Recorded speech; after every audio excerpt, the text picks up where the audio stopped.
Welcome to this special online-only edition of NewsWatch. I'm Peyton Green. Coming up, the Colonel Reb debacle isn't over yet. Find out the new controversy surrounding the former Ole Miss mascot. And be sure to keep it local, keep it here. You're watching NewsWatch 99.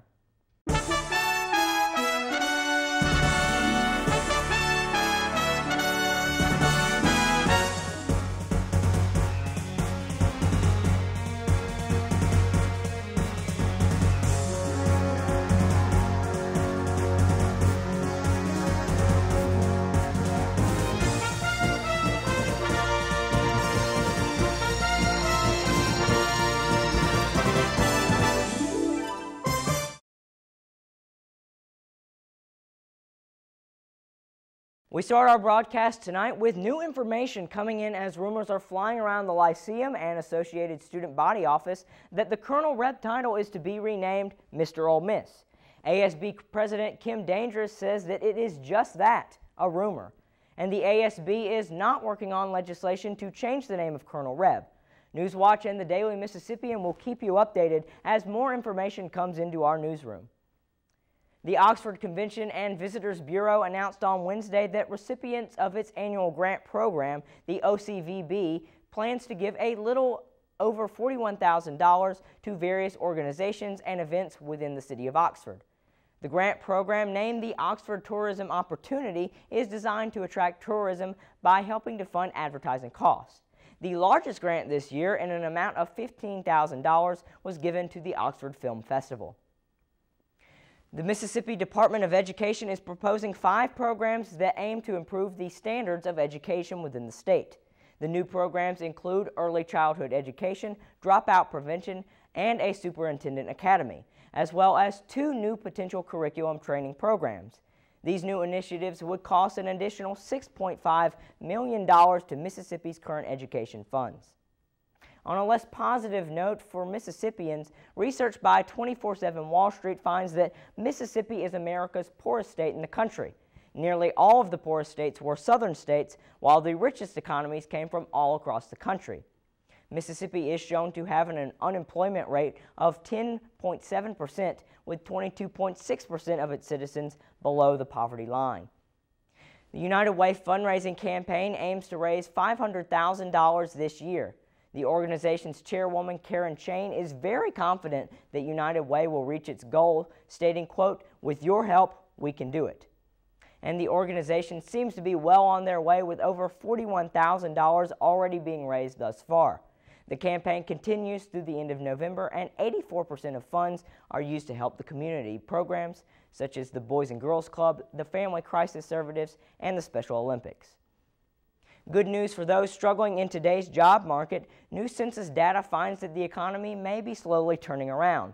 The unemployment rate fell to 8.9% from last year's 9.6%.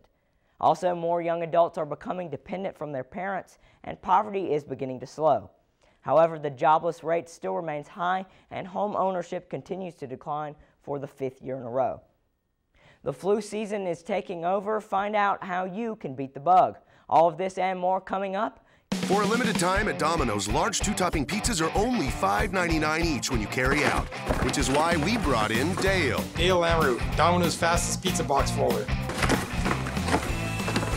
Because when you have a $5.99 carry-out deal this amazing, the last thing you want to do is run out of boxes. Because no box, no carry-out.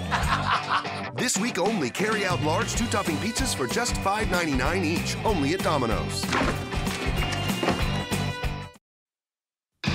I am a rebel. I am a wellness rebel. I am a research rebel. A business rebel.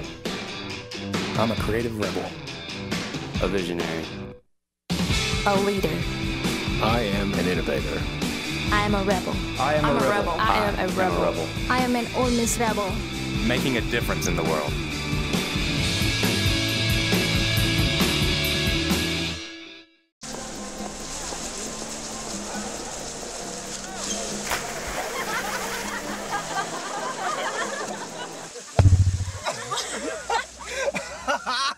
My dad's one of the producers. He's here tonight. Bring this week.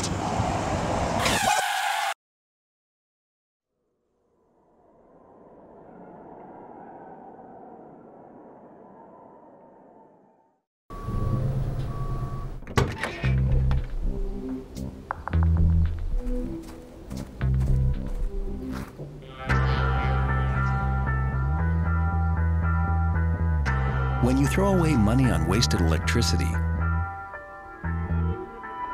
you're throwing away everything you could have bought with it. Saving energy saves you money. Learn more at EnergySavers.gov.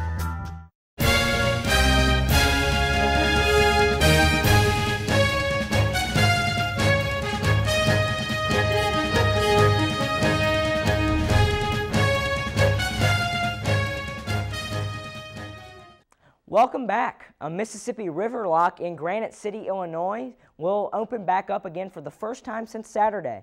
A protection cell within the lock had split open, restricting passage. An emergency repair was required by the U.S. Army Corps of Engineers. The damage caused several vessels to become stranded within the Mississippi River, as well as several large traffic jams. This river lock is one of the most important along the river, with nearly half the country's farm exports passing through. Flu season is upon us, and Ole Miss students should take precautions to stay healthy.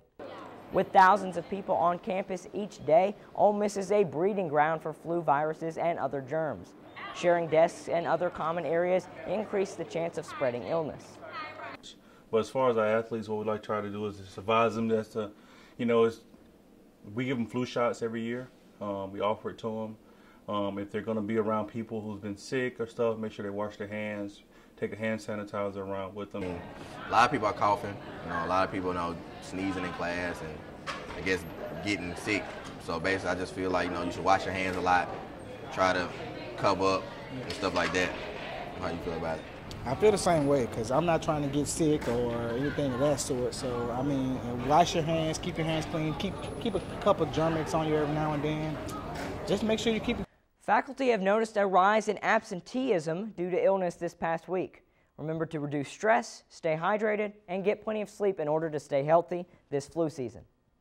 It appears that a woman in Lee County has gone postal. Yolanda R. Jones of Plantersville, Mississippi, pled guilty today to 1 count of postal theft. Jones was accused of stealing money, gift cards, jewelry, and an MP3 player while employed by the U.S. Postal Service in January. After pleading guilty to 1 count of theft, the prosecution will dismiss the other 4 charges against her, effectively sentencing the woman to 2 years of probation. Residents of Columbus will have a new method of transportation soon after city officials approved the establishment of a public transit system today in the form of a Lawrence, Indiana bus company. The transportation system is also expected to create up to 75 jobs once it becomes fully implemented, and bus drivers will be paid $15 an hour. Bus fares, however, have not yet been established. And finally, space shuttle endeavors can now finally call California home. The shuttle has made its touchdown at the Edwards Force Base. The retired spacecraft will sit on display at the California Science Center next month. This comes after a 2-day cross-country travel where the spacecraft flew on top of a modified Boeing 747, and residents in South Mississippi were able to catch a glimpse of the endeavor.